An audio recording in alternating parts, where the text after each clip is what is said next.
भारत माता की। आज सातारा नगरपालिकेच्या सार्वत्रिक निवडणुकीचा प्रचाराचा शेवटचा दिवस आहे आणि आज शेवटच्या दिवशी भारतीय जनता पार्टीचे आपले सर्व उमेदवार आणि नगराध्यक्ष पदाचे उमेदवार अमोलजी मोहिते यांच्या प्रचारार्थ आपण पदयात्रा काढून आज आपल्या प्रचाराची सांगता आपण या ठिकाणी करत आहोत। या ठिकाणी या प्रचार सभेला ज्यांनी मार्गदर्शन केलं ते धैर्यशील दादा कदम, आमच्या भारतीय जनता पार्टीच्या नेत्या प्रियाताई शिंदे, त्याचबरोबर सुनील दादा काटकर, आपले 50 उमेदवार, यामध्ये आरपीआय चे पण जे आपले उमेदवार आहेत, आपण युती केली आरपीआय बरोबर, ते सुद्धा प्रतीक गायकवाड हे आज इथं उपस्थित आहेत। त्यांचं चिन्ह हे टोपी आहे, हे सर्वांनी लक्षात ठेवावं। त्यांना त्या प्रभागामध्ये आपल्याला त्यांना मतदान करायचंय। पण आज सर्व उमेदवार आहेत, आपण सर्वजण आहे। आज शेवटचा दिवस आहे, रात्र वैरायचे असं म्हणतात आणि त्याप्रमाणे आपल्याला सगळ्यांना आज आता जागरूक राहून उद्याचं आपलं जे मतदान आहे ते नीटनेटकं कसं करून घेता येईल हा प्रयत्न आपल्याला सर्वांना करायला लागणार आहे। सर्वांनी वॉर्डात प्रभागातलं आपलं जे नियोजन आहे, मी सांगायची गरज नाही, आपण सर्वांनी अनेक निवडणुका बघितल्यात, अनेक निवडणुका लढवल्यात, लोकसभा असेल, विधानसभा असेल, नगरपालिका असेल, या सर्व याच्यामध्ये तुम्ही सर्व पदाधिकाऱ्यांनी कार्यकर्त्यांनी सहभाग दिलेला आहे। त्यामुळं निवडणुकीचं नियोजन काय असतं आणि बूथचं नियोजन काय असतं हे सगळ्यांना आपल्याला माहित आहे। आज भारतीय जनता पार्टीच्या झेंड्याखाली ही सातारा नगरपालिकेची पहिली निवडणूक होत आहे, हे आपण सगळ्यांनी लक्षात घेतलं पाहिजे। आणि याच्या मागचा विचार आमचा हाच आहे की आपल्याला सातारला प्रगतीच्या दिशेनं पुढे न्यायचंय। आज भाजपला नेतृत्व पंतप्रधान नरेंद्र मोदींचं आहे, आज राज्यामध्ये भाजपला नेतृत्व देवेंद्रजी फडणवीस साहेबांचं आहे आणि आपल्या सर्वांवर या दोन्ही देशातल्या आणि राज्यातल्या आपल्या नेते मंडळींचं आपल्यावर लक्ष आहे, हे सगळ्यांनी लक्षात ठेवा। उद्याच्या काळामध्ये या सातारचा जो काही विकास साधायचा आहे, जी प्रगती साधायची आहे, जी काही या सातारची जडणघडण करायची आहे, जो काही शाश्वत आणि नियोजनबद्ध विकास आपल्या सातारा शहराचा करायचा आहे, त्याच्यासाठी तुम्हाला आम्हाला भाजप बरोबर राहणं आणि भाजपला ताकद देणं आणि भाजपच्या विचाराची नगरपालिका ही सातारकरांनी स्थापन करून दाखवली, हे तुम्हाला आम्हाला सगळ्यांना करायचंय। ही खुणगाठ इथं आलेल्या प्रत्येकानं मनाशी बांधावी। आपलं चिन्ह कमळ आहे, कमळाच्या समोरचं बटन दाबून आपले 50च्या 50 सर्व अधिकृत उमेदवार आणि एक आरपीआयचे आपले 50 मधले प्रतीक, त्यांचे चिन्ह मी जे सांगितलं की टोपी आहे, त्याचबरोबर आपल्या अध्यक्ष पदाचे उमेदवार अमोलजी मोहिते, या सर्वांना मोठ्या मताधिक्याने विजय करायचे। तुम्ही ज्या सातारमध्ये नोकरीचं बोलता आणि आयटी पार्क, आता आम्ही आयटी पार्क मंजूर करून आणला, MIDC गेली तर भारतीय जनता पार्टीनं देवेंद्र फडणवीसांनी सातारला आयटी पार्क दिला, आम्ही आयटी पार्क मंजूर करून आणला। 84 एकर जागेमध्ये आपण सातारसाठी आयटी पार्क करतोय, हे एक झालं। दुसरीकडं देगावला मिळालेली MIDC या शशिकांत शिंदेच्या विधान परिषदेच्या प्रश्नावर आपली काढून घेतली गेलेली आहे, हे सातारकरांनी लक्षात ठेवा। आणि त्यावेळेला सरकार हे उद्धव ठाकरे साहेबांचं सरकार होतं आणि त्यावेळेला शिंदे साहेबांनी हा सगळा जो काही कार्यक्रम आपला सातारचा आहे हा त्यांनी केला, हे सातारकरांनी लक्षात घेतलं पाहिजे। आणि म्हणून आधी त्याचं उत्तर शिंदे साहेबांनी द्यावं, त्याचं उत्तर सुवर्णाताईंनी द्यावं आणि मग आमची मापं काढावीत। आम्ही आज सातारमध्ये काय केलंय हे सातारकर बघतात। आज कॉन्क्रीटचे रस्ते सातारमध्ये व्हायला लागलेत, आज पाण्याचा प्रश्न साताऱ्याचा संपल्यात जमा आहे, आज कासची उंची वाढली आहे, वाढीव पाणी साठा आपण केलाय तो आपण इथं आणतोय। त्याचबरोबर उपनगर आपण हद्दवाढ केली, हद्दवाढीचं आपण हे सर्व हद्दवाढीचा जो भाग आहे शाहूनगर, विलासपूर, पीरवाडी, आपलं शाहूपुरी, हा सगळा भाग आपण साताऱ्यात घेतला। आज सातारा नगरपालिका याच्यामुळे मोठी झाली, सातारा नगरपालिकेचं काही प्रमाणात तरी का होईना पण उत्पन्न वाढलं।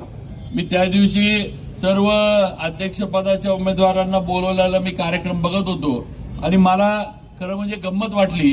हे काही उमेदवार असे नगराध्यक्ष पदाला उभे आहेत, त्यांचं म्हणणं आहे म्हणजे त्यांचा विचार कोण करते का नाही मला माहित नाही मतदार, पण त्यांचं त्या दिवशी मी म्हणणं ऐकलं की हद्दवाढ केली, चुकीचं केलं, 3 छोट्या छोट्या नगरपंचायती करायला पाहिजे होत्या. अरे आपण महानगरपालिकेच्या दृष्टीनं जायचं का आपण ग्रामपंचायतीच्या दृष्टीनं सुरुवात करायची? म्हणजे आज अ वर्ग नगरपालिका आहे, आज अ वर्ग नगरपालिकेतनं आपण महानगरपालिकेचे स्वप्न बघितली पाहिजेत. आपली सातारची महानगरपालिका आपण केली पाहिजे. आणि हे नगराध्यक्ष पदाला उभे राहिलेले असे उमेदवार जे आहेत ते म्हणतात 3 छोट्या छोट्या नगरपालिका करा. म्हणजे हे नियोजन आहे का, हा विचार आहे का, काय का आपलं लावली उचलली जीवन लावली टाळ्याला असला प्रकार आहे.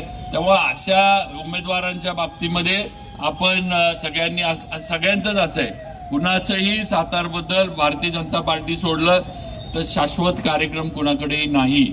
सातारमध्ये जी विकास कामं अपेक्षित आहेत ती कशातनं करणार हे समोरचे विरोधक सांगू शकत नाहीत. यांच्याकडे ताकद काय आहे? काही ताकद नाही. यांच्या मागे राज्य सरकार आहे का? कुणाच्याही मागे राज्य सरकारचं पाठबळ नाही, ही वस्तुस्थिती आहे. आणि मग सातारला लागणारा निधी कुठनं येणार? तुम्हाला जर उद्याच्या काळामध्ये साथ द्यायची म्हटली तर सातारला लागणारा निधी कुठनं येणार? त्याचं उत्तर या अपक्ष आणि विरोधी नगराध्यक्ष पदांच्या कुठल्याच उमेदवाराकडे नाही, हे लक्षात ठेवा. एकच आपल्याला आहे की आज भाजप आपल्या बरोबर आहे, भाजपचे नेते आपल्या बरोबर आहेत. आपल्यावर दिलेली जबाबदारी आपण लोकसभेला पार पाडली, आपण सगळ्यांनी ताकद लावली सातारकरांनी, आणि आपण दाखवून दिलं की उदयनराजेंना आम्ही आमच्या ताकदीवर दिल्लीला पाठवू शकतो. आणि आपण ते केलं. आपण भाजपला साथ दिली. आज मोदीजींचं स्वप्न आपण तिथं साकार केलं की सातारचा खासदार भाजपचा झाला पाहिजे, आणि तो खासदार उदयनराजेंच्या माध्यमातून आपण सातारकरांनी करून दाखवला, ही वस्तुस्थिती आहे. आणि म्हणून आपल्यावर भारतीय जनता पार्टीच्या सर्व वरिष्ठ नेतृत्वाचं भरपूर लक्ष आहे. आज आपण आलेली संधी घालवून चालणार नाही. तुझं माझं वॉर्डातलं काय भांडण, अपक्षाचं प्रेम वगैरे हे सगळं उद्या 2 तारखेनंतर. आपण जर या याच्यामध्ये कमी पडलो आणि या याच्यामध्ये जर आपण भारतीय जनता पार्टीला कुठेतरी गालबोट लागण्याचा प्रयत्न झाला, आपल्यातल्या काही संघर्ष म्हणा, आपल्यातल्या काही गैरसमजांमुळं, तर काळ आपल्याला माफ करणार नाही, हे लक्षात ठेवा. आज आपल्याला सातारा म्हणून एक सुवर्ण संधी आली आहे, जी परत आपल्याला मिळेल का नाही मी सांगू शकत नाही. आज राज्यात भाजपचं सरकार आहे, आज केंद्रात भाजपचं सरकार आहे. आज केंद्रामध्ये उदयनराजे आपले प्रतिनिधी म्हणून काम करतात. आज राज्यामध्ये आपल्या आशीर्वादाने मी 5व्यांदा आमदार झालो. मला देवेंद्र फडणवीसांनी मंत्री केलं. आज मला मंत्री म्हणून काम करण्याची संधी दिली. आज तुमच्या सगळ्यांच्या प्रयत्नामुळे आज मला महाराष्ट्रात फिरता येते, हे लक्षात ठेवा. आज ज्या जिल्ह्यांना मी कधी भेटी दिल्या नव्हत्या, त्या जिल्ह्यांमध्ये मी कधी गेलो नव्हतो, आज तुमच्यामुळे मला या जिल्ह्यांमध्ये जाता येते. आणि तिथली परिस्थिती काय आहे, तिथली लोक कशी आहेत, तिथले रीतिरिवाज काय आहेत, हे मला समजून घेता येते. हे सगळं फक्त आणि फक्त सातारकरांमुळे झालेलं आहे, ही वस्तुस्थिती आहे. आणि म्हणून माझी आपल्याला विनंती आहे, ही संधी आली आहे. आज सगळीकडे आपण जर बघितलं तर आपल्यासाठी सगळी दारं जी आहेत ही शासनानं खुली करून ठेवलेली आहेत, त्यासाठी खुली आहे. आता ह्याच्यातनं घ्यायचं किती हे आपण ठरवलं पाहिजे. आणि म्हणून माझी विनंती आहे की नगरपालिका भाजपच्या विचाराची करून आपली जी साखळी आहे, जी चेन आहे, ही आपल्याला पूर्ण करून आपल्या सातारचा विकास आम्ही साधायचा आहे, हे आपण सगळ्यांनी लक्षात ठेवा, ही विनंती करतो. परत एकदा सर्वांचं मनापासून सर्वांना एवढंच सांगतो की उद्याच्या याच्यामध्ये भारतीय जनता पार्टीचे अधिकृत सर कमळाच्या चिन्हावर आहेत. कमळाच्या समोरचं बटन दाबून आपण सर्व उमेदवारांना मोठ्या मताधिक्यानं विजयी करावं. RPIचे आपले उमेदवार आहेत, त्यांचं चिन्ह टोपी आहे, त्यांना विजयी करावं.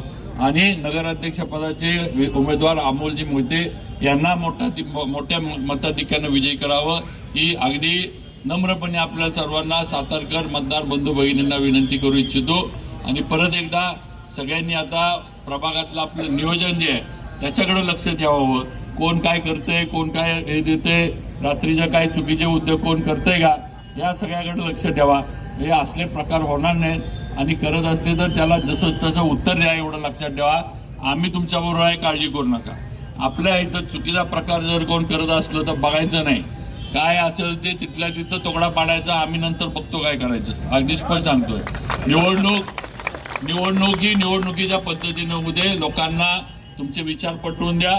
लोकांना वाटलं, मतदारांना वाटलं मतदार पण चुकीचे प्रकार केले, चुकीच्या पद्धतीनं निवडणुकीला जर वळण देण्याचा कुठल्याही अपक्षांनी किंवा आघाडीच्या कुणी असला प्रयत्न केला तर त्याला भाजपच्या कार्यकर्त्यांनी पण जसं उत्तर दिलं पाहिजे, त्या प्रकारांना तिथंच रोखलं पाहिजे आणि प्रशासनाच्या लक्षात आणून दिलं पाहिजे. मग त्यांच्यावर काय कार्यवाही करायची हे केलं जाईल, एवढं आपल्या सगळ्यांना मी सांगू इच्छितो. त्यामुळं परत एकदा सगळ्यांना विनंती करतो की सगळ्यांनी भाजपला विजयी करा, कमळाच्या समोरचं बटन दाबा, बाकी काही बघू नका. धन्यवाद. जय हिंद, जय महाराष्ट्र.